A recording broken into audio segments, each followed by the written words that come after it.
Well, you know, I mean, I come from a very musical family. My father was a well-known musicologist and music educator. He ended up being the president of the American Musicology Association.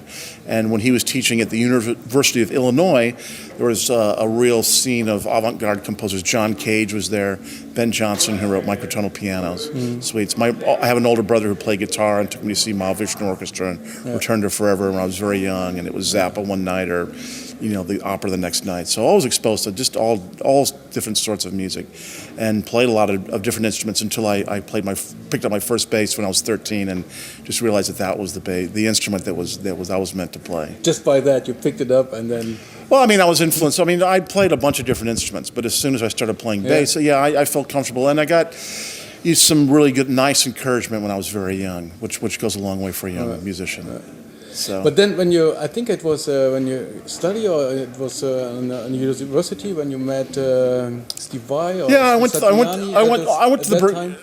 Berklee College of Music when I was 18 years old, and met Steve Vai the second week I was there, and man, it was just such an incredible era to be growing up, you know, from 1975 to 1980, when I was 15 years old, and, you know, all of a sudden there was Stanley Clarke, and then there was, you know, Return to Forever, and there was Jaco Pastorius, and there was The Who, and there was Chris Squire and John Entwistle. I mean, the whole thing was just exploding, you know, and it was just really exciting. So I met Steve Vai, and then a couple of years later I ended up moving down to LA to record with Steve. And then through Steve Vai, met the people at Relativity Records, where I put my first record out, and they had just signed Satriani. So through that record label, I met Joe, and it's all, you know, very incestuous. But then, you know, you recorded with a lot of guitar players. So is there a special addiction to guitars, or they're into mine? Just by surprise? Or? I guess it's Italian American guitar players whose names end in I: Vai, Satriani, Gambale. You know, I don't know. I don't know. I think. I mean, in a certain way, it's worked out that way. And also, I just, you know, growing up listening to instrumental music, I guess maybe they like the way that I'm not afraid to just lay it down when the time comes, you know, which I love to do. It's the job, you know. But I think when you toured and played with and recorded the albums with Steve Vai and with Satriani, you were kind of, you know, the guy that did this, you know, special techniques with tapping and with slapping, which so is this something that nowadays students came to you and look, this is what we want to hear from you? Or? Well, of course you get typecast into that sort of thing, and you know, it's funny that when I was a young bass player, I mean, I remember seeing James Brown and the bass player like pulling on the strings and driving 30 minutes to the closest music store from where I lived and trying to pull the string, and having the owner come out and say, "What are you doing? You're going to break that thing." And you know, I didn't invent tapping, but I was there when it exploded. And now, you know, 15-year-old bass players, 10-year-old bass players are exposed to this whole genre and vocabulary that didn't exist when I was a kid. It's just, you know, it didn't exist. So, of course the folly is that if they start there and forget about the actual role of the bass player, which is playing the root of the chord and the downbeat, you know. It is. So it's sort of like me with computers, where I sort of jumped in here when I should have started to learn the basics, and with my knowledge of Excel or Word documents, I sort of, you know, so now I have to go back and take like a 1-week class in the basics so I can be functional in it, right? But no, I certainly get typecast, and I've had every year at the NAMM show, Danny Gottlieb and I are the house rhythm section for Muriel Anderson's All-Star Guitar Night, and I end up getting to play with, you know, country guitar players and swing guitar players, and you know, I grew up playing upright and walking and reading through changes, and people that know me as this. A guy came up to me and said, "Wow, you know, you're a good bass player." Like it was a surprise, you know. Yeah, but I think this was typical for this 80s, you know, categorizing the not only bass players, it was with guitar players. The same thing happened to Satriani and the others. Yeah. They were kind of typecast in specific areas, and there's certainly a lot of the work that I have now is from guitar players who grew up admiring Steve and Joe, and so they want to play with me because I play with them. And you know, some of them are really good, and some of them are, you know, a little derivative, but you know, we just move on. Good. So, and is there a special thing that you deliver to your students, or something that when you think about, I don't know, do you do much teaching in the US, or is this something unique you do here, or you do the same in? You know, I do a lot of these camps. They're all different. I did Rock and Roll Fantasy Camp. I do a lot of things up in Canada for Guitar Workshop Plus. I did a week at Schorndorf this year. So I do a lot of these, and they're all somewhat different. Lately, my technique has been, for years I've been teaching, you know, modern progressive bass techniques, blah, blah, blah, blah, blah.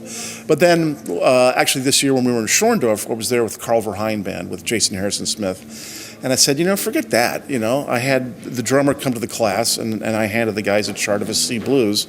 And I said, you know, if you can't make this C blues sound good with a live drummer, what are you asking me how to play Blue Powder for, right? So I sort of stepped back and you know, if this whole bass camp thing, if there's never, of course they've addressed that they have Chester Thompson here, but if you have a bass camp and you're not ever having them play a song with a drummer, then what service are you really doing for that musician?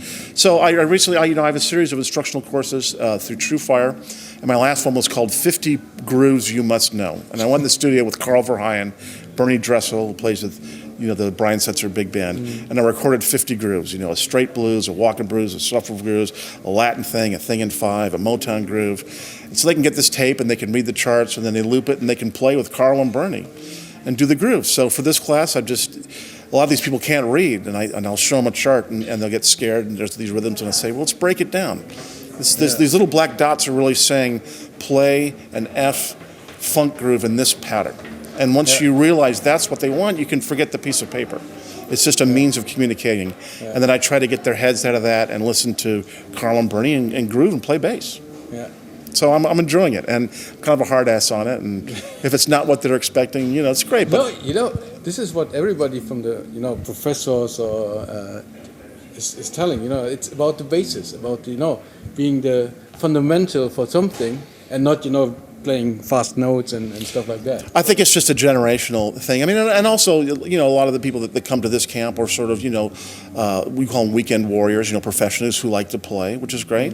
And it's just like anything else. It's kind of a no-brainer. It's the fundamentals. You know, I did a thing on slapping today, and I spent the first hour on, dude, the first thing you got to do is just how to get a nice sound out of the bass.